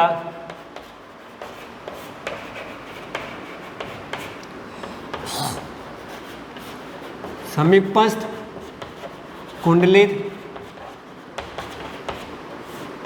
नलिका में खुलता है।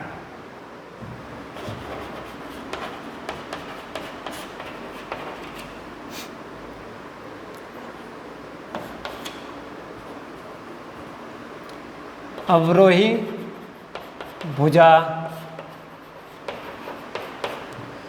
सल्की उपकला द्वारा आश्रित रहता है।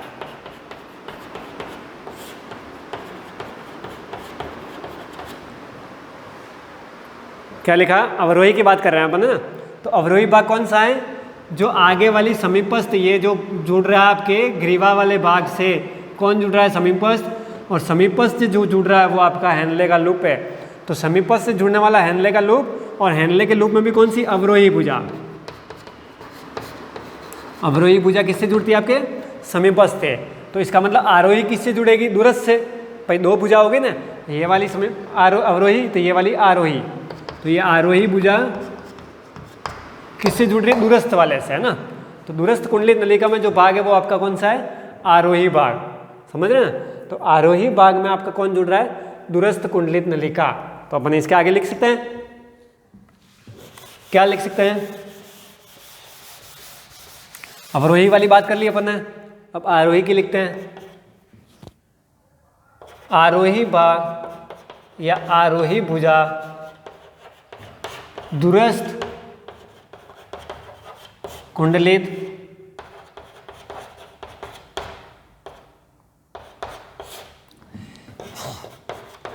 नलिका में खुलता है।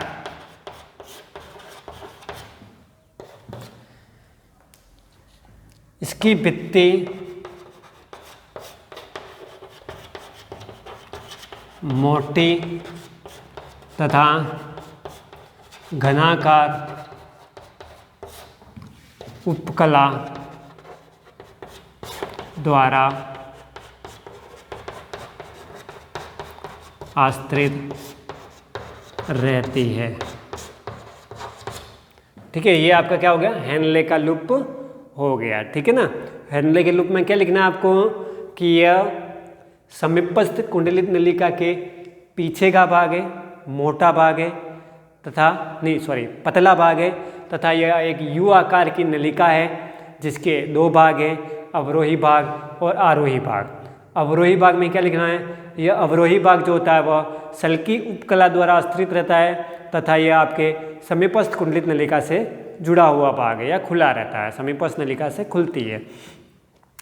दूसरी भुजा कौन सी हो गई? आरोही भुजा, जिसके अंदर क्या होता है? दूरस्थ कुंडलित नलिका में खुलती है और यह मोटी है तथा इसकी भित्ति मोटी है तथा ये घनाकार उपकला द्वारा आश्रित रहता है। तो ये आपके क्या हो गया? हेनले का लूप हो गया।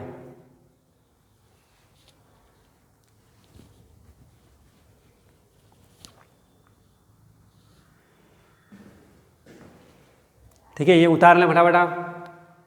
इसकी भित्ति मोटी तना घनाकार उपकला द्वारा स्थिर रहती है, आरोही भुजा दूरस्थ कुंडली नलिका में घुलती है। इसके बाद अपन दूरस्थ कुंडलित नलिका के बारे में देखते हैं।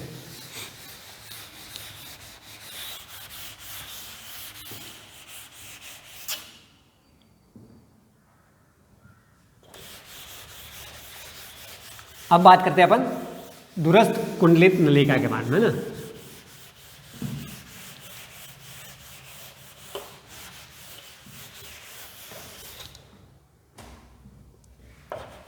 पांचवा है आपके दूरस्थ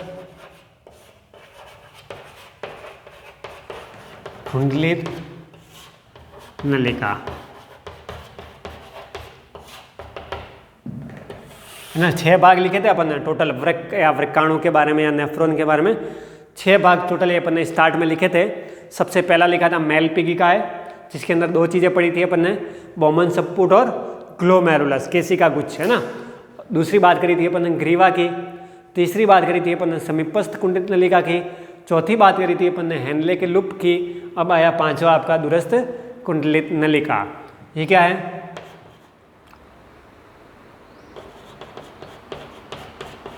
आरोही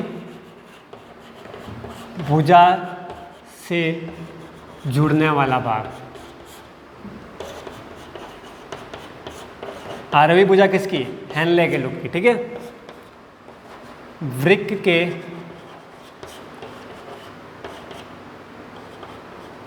वल्लकुट के मध्य का भाग, ठीक है। वल्लकुट के मध्य भाग में स्थित होता है। वृक्क के वल्लकुट भाग के मध्य में स्थित, यूँ लिखना है। वृक्क के वल्लकुट भाग के मध्य में स्थित।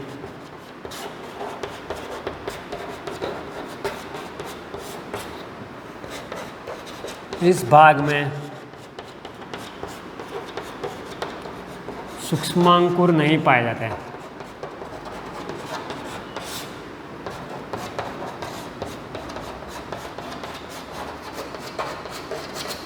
क्या हो गया?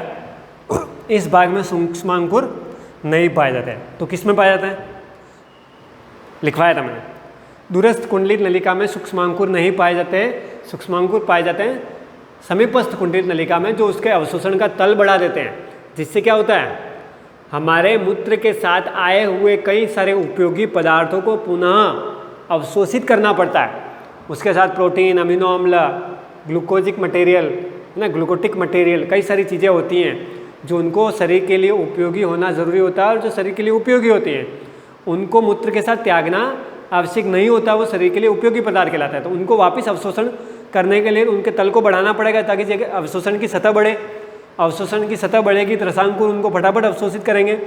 तो उसके लिए क्या होता है? ये तल को बढ़ा देते हैं ताकि वो चीज़ें आसानी से अब्जॉर्ब हो जाए। अभी अगली टॉपिक जब आएगा अपने मूत्र निर्माण की प्रक्रिया और उसका त्याग कैसे होता है, तो उसके अंदर 3 चीज़ें पढ़नी पड़ेगी अपने को। एक तो परानिस्यंदन, अल्ट्रा फिल्ट्रेशन, फिर रीअब्जॉर्प्शन और फिर सिक्रेशन, ठीक है। तो ये 3 चीज़ों के द्वारा अपन मूत्र निर्माण या मूत्र त्याग की प्रक्रिया को भी देखेंगे, ठीक है। तो ये आपका क्या हो गया? दूरस्थ कुंडलित नलिका हो गई है ना। अब बात करेंगे संग्रह नलिका।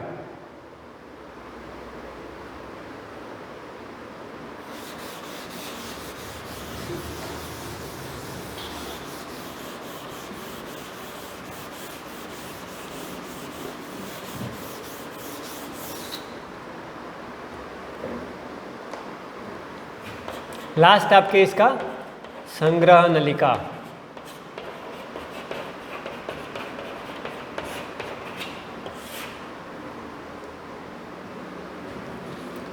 इसमें क्या लिखना है? दूरस्थ कुंडलित नलिका का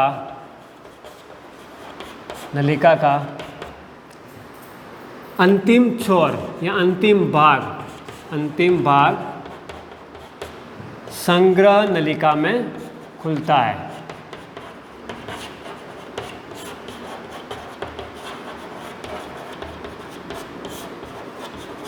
कौन?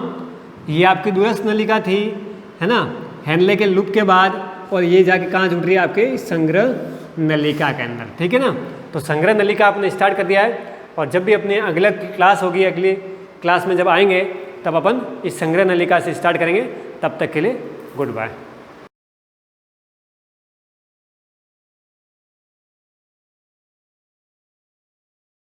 Good morning everyone. जैसा प्रीवियस वीडियो में आपने देखा था कि हमने सेंस ऑर्गन स्टार्ट किया था आपके ईयर के बारे में, और मैंने डायग्रामेटिकली भी बना के आपको दिखाया था। वो डायग्राम मैंने वहीं पे रहने दिया ताकि आप नेक्स्ट क्लास में भी इसको वापस बनाना ना पड़े और आप इसको इजीली समझ सकें ना। आपने ईयर के बारे में जो भी पार्ट है वो मैंने आपके यहाँ पे डिस्कस की थी, उसमें से हमने एक्सटर्नल ईयर के बारे में देखा था, और एक्सटर्नल ईयर में भी मैंने आपको डिस्कस कर लिया था पिना के बारे में। पिना 3 ऑरिकुलर मसल से बना हुआ रहता है, और कार्टिलेजेस, ये भी कार्टिलेजेस से क्या होता है? सपोर्टेड होता है। इसके बाद इसके अंदर हेलिक्स वाला पार्ट होता है, ईयर लोब क्या होता है, कॉन्का क्या होता है, इसके बारे में हमने डिस्कस कर ली थी। इसमें आपको ध्यान रखना है जो ऑरिकुलर मसल्स होती है हमारे अंदर एक्टिव नहीं होती है, ये एनिमल्स के अंदर क्या होती है? एक्टिव होती है। यानी जहाँ पे भी साउंड वेव आती है तो एनिमल्स की जो ऑरिकुलर मसल्स होती है वो क्या करती है? साउंड वेव की डायरेक्शन में पिना को घुमाने का काम करती है। मतलब पिना साउंड वेव की डायरेक्शन में क्या होता है? ऑटोमेटिकली रोटेट कर जाता है, मतलब उनके नेक को हिलाने की जरूरत होती नहीं है।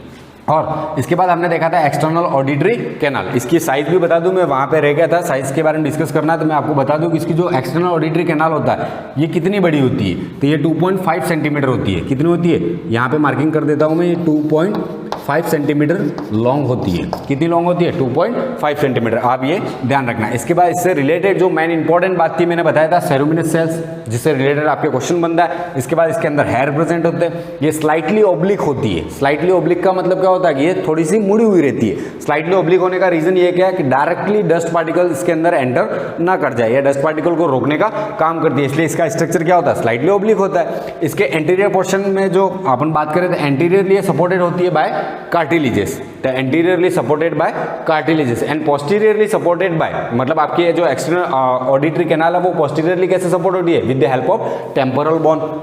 इसके बाद मैंने आपको बताया था इसके अंदर जो हेयर प्रेजेंट होते हैं वो क्या करेंगे? डस्ट पार्टिकल को रोकने का काम करते हैं ताकि वो एयर के अंदर न जाए। इसके बाद सेरुमिनस सेल्स, फिर से बता रहा हूँ कि मोस्ट इंपॉर्टेंट है। ये क्या करता है? सेरुमिनस सिक्रीट करता है। क्या सिक्रीट करता है? सेरुमिन। और सेरुमिन को हम क्या कहते हैं? ईयर वैक्स कहते हैं। जनरली आप जानते भी हो, कान के अंदर हाथ डालने पर जो एक चिपचिपा पदार्थ यानी स्टिकी पदार्थ जो या सब्सटेंस बाहर निकलता है उसको हम क्या कहते हैं? Ear wax. वो क्या करता है? डस्ट पार्टिकल से स्टेक होता है, माइक्रो ऑर्गेनिज्म को भी रोकने का काम करता है, और मोस्ट इंपॉर्टेंट है टिम्पेनिक मेम्ब्रेन को क्या करता है? लुब्रिकेट भी प्रोवाइड करता है और प्रोटेक्शन प्रोवाइड करने का भी काम करता है। कौन? आपका सेरुमिनस सेल्स। तो ये हो गया एक्सटर्नल ऑडिटरी कैनाल के बारे में। इसकी साइज होती है 2.5 सेंटीमीटर लॉन्ग। ये कितना होता है? 2.5 सेंटीमीटर लॉन्ग होता है। अब एक्सटर्नल ऑडिटरी कैनाल की बात करें तो ये जहां पे एंड होता है वहां पे क्या होता है? Tympanic membrane. और आपका जहां मिडिल ईयर स्टार्ट होता है वहां पे भी क्या होता है? टिम्पेनिक मेम्ब्रेन होता है। तो हम एक्सटर्नल जो आपका पार्ट है एक्सटर्नल ईयर, उसी के अंदर टिम्पेनिक मेम्ब्रेन को पढ़ लेंगे। और मैंने आपको बता भी दिया था टिम्पेनिक मेम्ब्रेन जो होती है, एक बार लिख भी देता हूं यहाँ पे कि आपकी जो टिम्पेनिक मेम्ब्रेन है, टिम्पेनिक मेम्ब्रेन, जो आपकी टिम्पेनिक मेम्ब्रेन होती है वो क्या होती है? किससे बनी होती है? तो स्ट्रेच कनेक्टिव टिश्यू। किससे बनी होती है? ये स्ट्रेच कनेक्टिव टिश्यू से बनी हुई रहती है। इसके बाद ये क्या करती है? तो ये जब साउंड वेव्स आता है तो ये वाइब्रेट होती है, और वाइब्रेशन की वजह से साउंड वेव्स को आगे पहुंचाने का काम करती है। मतलब ये वाइब्रेट होती है, वाइब्रेट, और साउंड वेव्स को क्या करेगी? नेक्स्ट मिडिल ईयर तक पहुंचाने का काम करेगी। ये होती है आपकी टिम्पेनिक मेम्ब्रेन, जिसको हम ईयर ड्रम भी कहते हैं। कभी कभी ध्यान रखना, सीधे ईयर ड्रम से रिलेटेड पूछ लेता है, तो आपको पता होना चाहिए टिम्पेनिक मेम्ब्रेन को क्या कहा जाता है? ईयर ड्रम कहा जाता है। अब जो नेक्स्ट पार्ट है आपका वो है आपका मिडिल ईयर, उसके बारे में हम डिस्कस करेंगे। तो नेक्स्ट पार्ट आ जाता है आपका मिडिल ईयर। तो सेकंड पार्ट है आपका मिडिल ईयर। ये भी मोस्ट इंपॉर्टेंट हो जाता है क्योंकि इसके अंदर 3 ऑसिकल्स प्रेजेंट होती है। मतलब मिडिल ईयर बना किससे होता है? 3 ऑसिकल से मिलके बना होता है। तो मिडिल ईयर, तो मैं डायग्रामेटिकली भी आपको बता दूं। और सबसे पहली बात, जो मिडिल ईयर होता है वो एयर फिल्ड कैविटी होता है। क्या होता है? It is a middle ear जो पार्ट है उसके अंदर एयर फिल्ड होती है, मतलब एक कैविटी होती है जिसके अंदर हवा भरी रहती है। और हवा कौन सी होती है? जो आपका बाहर का एटमॉस्फेरिक प्रेशर है उतना का उतना अंदर की तरफ होता है, ताकि आपकी बॉडी बैलेंस रहे और आपको कोई नुकसान ना हो। तो वो प्रेशर लगभग सेम होता है उसके अंदर। तो आपकी जो मिडल ईयर है वो क्या होता है? तो it is a air filled cavity. ये क्या होता है? एयर फिल्ड कैविटी से भरा हुआ रहता है, मतलब एयर फिल्ड कैविटी होती है ये आपका जो मिडल ईयर होता है वो। इसके बाद ये किससे बना होता है? It is made up of 3 ossicles. या इसके अंदर कितने पार्ट होते हैं? 3 पार्ट होते हैं जो मिडल ईयर के अंदर गिने जाते हैं। मतलब इट कंसिस्ट 3 ऑसिकल्स। ये ऑसिकल्स क्या होते हैं? तो ये बोन होती है, 3 बोन होती है जो इसके अंदर प्रेजेंट होती है। मतलब मेनली मिडिल ईयर को बनाने का काम, मतलब मिडिल ईयर के 3 पार्ट्स की बात करें तो 3 पार्ट कौन कौन से होते हैं? इसके अंदर 3 बोन प्रेजेंट होती है, वो उसके पार्ट्स होते हैं। तो ये मिडिल ईयर होता कहाँ पे? तो जो आपका टिम्पेनिक मेम्ब्रेन है वहाँ से क्या होता है? ये स्टार्ट होता है। तो टिम्पेनिक मेम्ब्रेन आपकी ईयर, और यहाँ से स्टार्ट होगा आपका मिडिल ईयर, और वो कुछ ऐसा बना हुआ रहता है। ये नाम मैं इरेज नहीं कर रहा हूँ, लेकिन आपको ध्यान रखने। तो ये हो गया आपका मिडल ईयर। ये भी मिडिल ईयर के अंदर जो पार्ट है, ये वाली जो कैविटी है वो क्या होती है? एयर फिल्ड होती है। और इस कैविटी के अंदर ही क्या प्रेजेंट होती है? आपकी 3 ऑसिकल्स प्रेजेंट होती है। वो 3 ऑसिकल्स कौन कौन सी होती है? तो मैंने आपको नाम भी बताया था, और उनका स्ट्रक्चर आपको मेनली ध्यान रखना। मतलब 12 क्लास में अगर आपको पूछा जाएगा तो उनके तीनों के नाम, स्ट्रक्चर पूछा गया था आपको पूरा बनाना है, लेकिन रिलेटेड मतलब जैसे छोटे क्वेश्चन बनते हैं 2 नंबर के 1 नंबर के, तो उसके अंदर जब पूछा जाए तो या तो तीनों के नाम पूछेगा या फिर उनका शेप पूछता है कि वो किस शेप के होते हैं। तो आपको वो भी ध्यान रखना। तो जो मिडिल ईयर होता है उसके अंदर 3 ऑसिकल्स होती है, और वो बोन कौन कौन सी होती है? तो एक होती है मेलियस, दूसरी होती है इसके अंदर इनकस, और तीसरी होती है स्टेपिस। कौन सी? स्टेपिस। थर्ड बोन जो होती है या ऑसिकल्स होती है उसको कहते हैं स्टेपिस। अब आपको स्ट्रक्चर ध्यान रखना है। यूँ कहा मैंने, स्ट्रक्चर आपको पता होना चाहिए। जैसे मेलियस, अब इसको याद कैसे करना है वो भी मैं आपको बताता था। एक छोटी सी ट्रिक है, जैसे आप याद करो इसको, तो आपको याद रखना है कान के अंदर क्या होता है या ईयर के अंदर सीम होती है। क्या होती है? सीम। तो ये हो गया स्टेपिस, इनकस और मेलियस। ये लाइन से लिखा हुआ नहीं है, क्योंकि सबसे पहले आती है मेलियस आती है, फिर इनकस आती है, फिर स्टेपिस आती है। लेकिन आपको याद रखना था, आप इस ट्रिक से याद रख सकते हो। इसको कह सकते हो आप सिम। मतलब ईयर के अंदर क्या होती है? तो सिम होती है, और सिम होगी तो ये आप किसी की आवाज़ सुन सकते हो। ठीक है, तो आपको याद करने के लिए मैं आपको एक जनरल बता रहा हूँ, लेकिन आपको ध्यान रखना है सबसे पहले आएगी मेलियस, फिर आएगी इनकस, फिर आएगी स्टेपिस। उल्टा चलना है आपको। ठीक है, तो वो स्टेप बाय भी ध्यान रखना। सबसे पहले कौन सी आती है, क्योंकि कौन सी टिम्पेनिक मेम्ब्रेन से अटैच होती है और कौन सी किसी और जगह से अटैच होती है, उसके बारे में भी हम देखेंगे। तो मेलियस जो होती है आपकी, वो क्या होती है? Hammer shape. जो आपका हथौड़ा होता है हैमर शेप, उसके टाइप की होती है। तो आपको ये शेप ध्यान रखना है, क्योंकि ये मोस्ट इंपॉर्टेंट हो जाता है। आपको शेप के बारे में पूछा जाता है। तो जो मेलियस होती है वो कैसी होती है? हैमर शेप होती है। इसके बाद आपके जो इनकस आ जाती है वो एनविल शेप होती है। कैसी होती है? Anvil shape. Anvil shape. अब ये एनविल क्या होता है? अब ये एनविल क्या होता है? तो जब आप मोची की दुकान पे गए होंगे, जो जूते बनाता है उसके दुकान पे गए होंगे, तो आपने देखा होगा कि जो जूते आप लेने गए हो या उसके ऊपर कोई भी मतलब आपको करेक्शन कराना है, फट गए वगैरह, तो उसके ऊपर कील वगैरह लगानी है, तो वो कील लगाने के लिए तो इस्तेमाल हैमर का करेगा।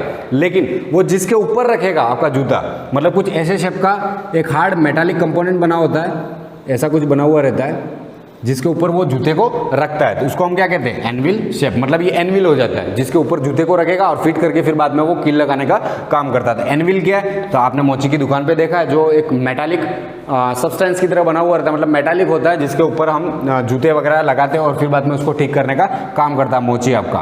तो वो जो शेप है उसको हम क्या कहते हैं? एनविल शेप कहते हैं। हैमर शेप तो आप जानते हो, हथौड़ी के टाइप।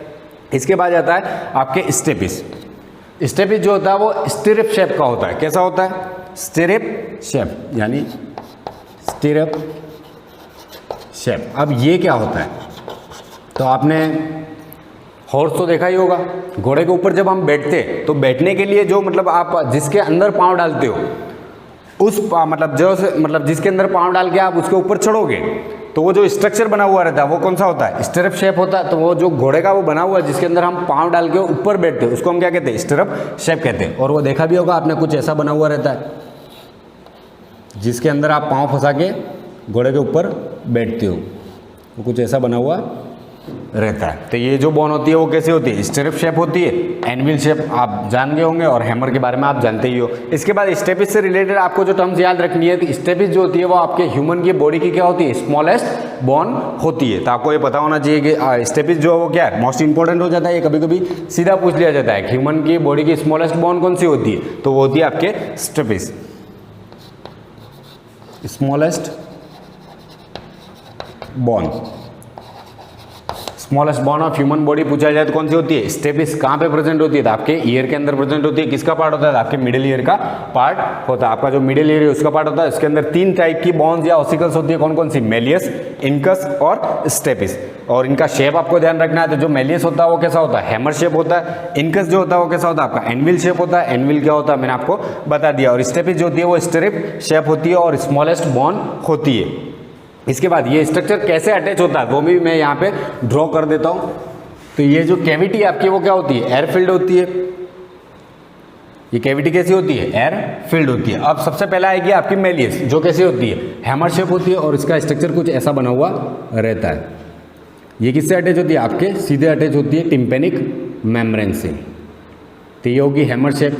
कंप्लीटली हैमर जैसा दिखे ऐसा जरूरी नहीं है, लेकिन वो हैमर की तरह ऐसे बनी हुई रहती है। तो ये वाली जो बोन हो जाएगी वो कौन सी हो जाएगी, आपके मेलियस। इसके बाद जो सेकंड आती है आपके वो कौन सी है, तो वो है आपके इनकस। हमने कहा था ये एनविल शेप होती है। तो ये अटैच कैसे होती है, मतलब एनविल शेप जो होती है वो अटैच कैसे होगा, तो उसके अटैचमेंट की बात करें तो वो कुछ ऐसे लगा हुआ रहता है। ये हो गया आपका एनविल शेप। और एनविल क्या होता है वो मैंने आपको बता दिया। और ये बोन कौन सी है, तो ये ध्यान रखना आपको, ये कौन सी बोन है, इनकस कहते हैं इसको।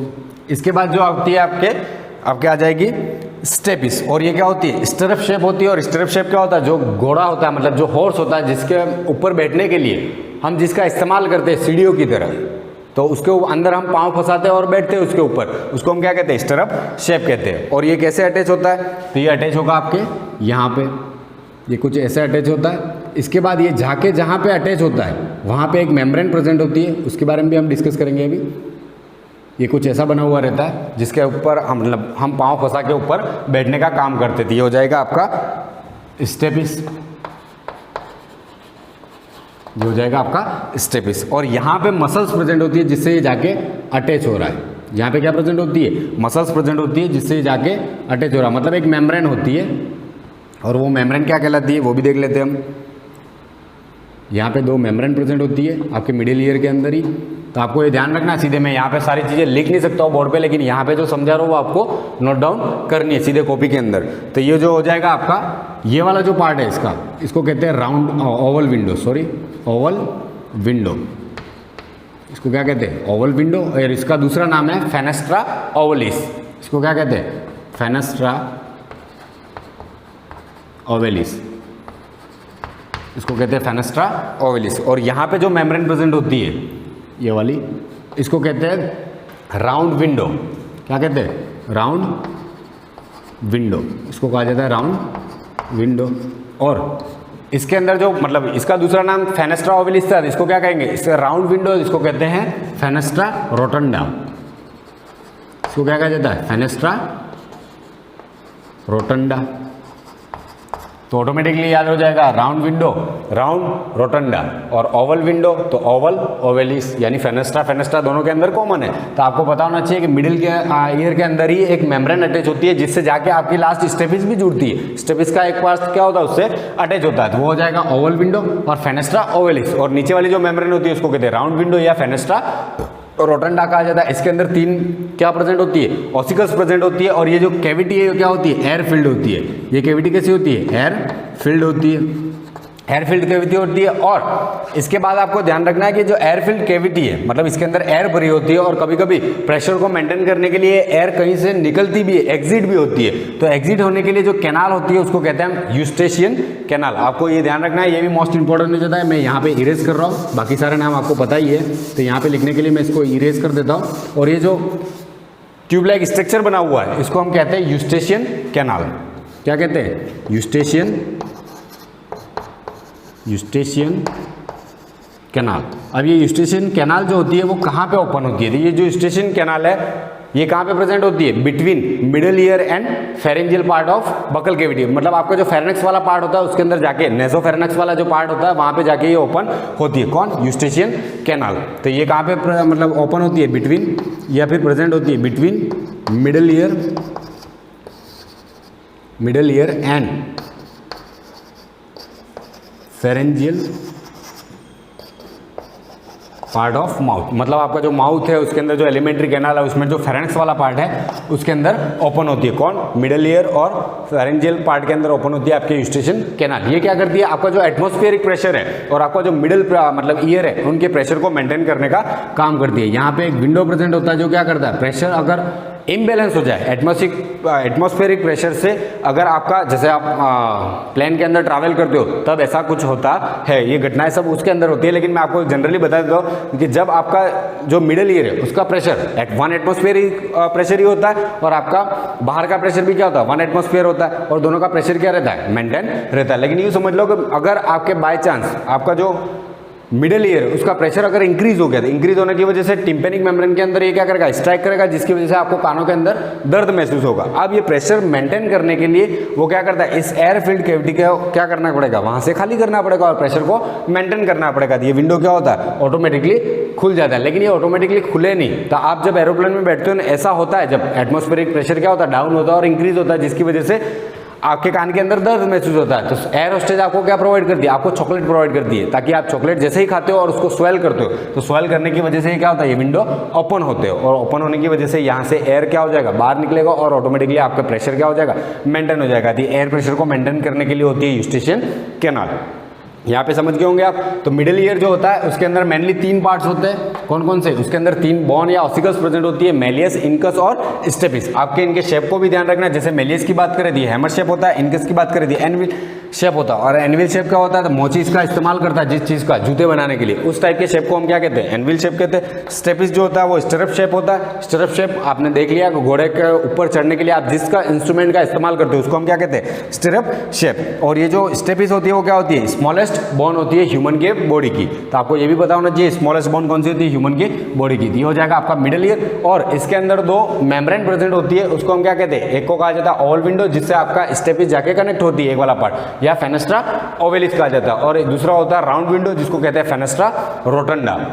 इसके बाद अगर अपन बात करें तो एयरफील्ड कैविटी होती है, ये मैंने आपको यहाँ पे बता दिया। अब ये फंक्शन कैसे करती है? ये जो ऑसिकल्स होती है वो साउंड को क्या करती है? एम्पलीफाई करने का काम करती है। इनका फंक्शन क्या होता है तीनों का?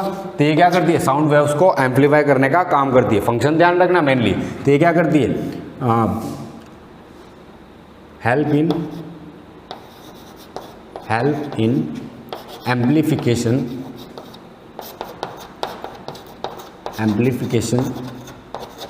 Of sound waves. Sound waves को क्या करती है? एम्पलीफाई करने का काम करती है। कौन? ये 3 ऑसिकल्स। जैसे ये साउंड वेव आएगी टिम्पेनिक मेम्ब्रेन क्या होगी? वाइब्रेट होगी, और वाइब्रेट होते ही साउंड वेव्स क्या होगी? इस ऑसिकल्स के पास ट्रांसफर होगी। और सबसे पहले क्या होगी? आपकी मेलियस वाइब्रेट होगी, वाइब्रेट होती है वो इनकस को वाइब्रेट करती है, और फिर स्टेपिस, फिर बाद में आगे की प्रोसेस चलती है और कोक्लिया तक जाएगा, और वहाँ पे हमको हियरिंग की प्रोसेस क्या होती है उसको हम समझेंगे। लेकिन ये जो प्राइमरी मैकेनिज्म है जो क्या करता है? साउंड वेव्स को ट्रांसफर करने का काम करता है, और ये साउंड वेव को क्या करता है? एम्पलीफाई करने का काम करता है। ये ध्यान रखना। मोस्ट जो यहाँ पे टर्मिनोलॉजी आपको ध्यान रखनी है कि एम्पलीफिकेशन, ये क्या करता है? साउंड वेव्स को एम्पलीफाई करने का काम करती है। कौन सी? ये तीनों 3 बोन, यानी मेलियस, इनकस, स्टेपिस। और इसके अंदर जो पार्ट है वो मैंने आपको बता दिया, ओवल विंडो और फेनेस्ट्रा ओवेलिस, राउंड विंडो और फेनेस्ट्रा रोटंडा। और इसके अंदर एक कैनाल प्रेजेंट होती है जो एयर प्रेशर को मेंटेन करने का काम करती है। मतलब ये एयरफील्ड कैविटी होती है तो उसके प्रेशर को भी मेंटेन करना जरूरत है। वो कौन सी होती है? Eustachian canal. ये कहाँ पे प्रेजेंट होती है? Between middle ear and pharyngeal part of mouth. मतलब जो आपके माउथ के अंदर जो फेरेनेक्स वाला पार्ट होता है एलिमेंट्री कैनाल के अंदर, उस फेरेनेक्स वाले पार्ट के अंदर और मिडिल ईयर के अंदर ये ओपन होती है। कौन से? मिडिल ईयर का जो पार्ट है एक वो कहाँ पे ओपन होता है आपके? तो ये ओपन होता है आपके मिडिल ईयर और फेरेंजियल पार्ट के अंदर। तो आपको ये मिडिल ईयर से रिलेटेड जितनी भी टर्मिनोलॉजी आपके क्या हो गया होगा? इससे रिलेटेड कंप्लीट हो गया। इसके बाद आपके जो बचता है वो है आपका इनर ईयर, जो मोस्ट इंपॉर्टेंट पार्ट होता है। उसके बारे में मैंने आपको बताया भी था कि इसके अंदर क्या क्या प्रेजेंट होता है। जैसे इसके अंदर प्रेजेंट होती है मेम्ब्रेन या मेम्ब्रेनस लेबारेंथ होती है, और मेम्ब्रेनस लेबारेंथ के 3 पार्ट होते हैं। वेस्टिब्यूल होता है, सेमी सर्कुलर कैनाल होती है और कोक्लिया होती है। तो इसको हम जो भी है नेक्स्ट वीडियो के अंदर इसके बारे में हम डिस्कस करेंगे। तो ये सारा आपको समझ में आ गया होगा, और जो इनर ईयर उसको हम नेक्स्ट वीडियो में इसको डिस्कस कर लेंगे, ताकि आपका ईयर से रिलेटेड जो भी स्ट्रक्चर है वो कंप्लीट हो जाएगा, और फिर मैकेनिज्म बाकी रहेगा वो मैं आपको नेक्स्ट क्लास में समझाऊंगा। Thank you.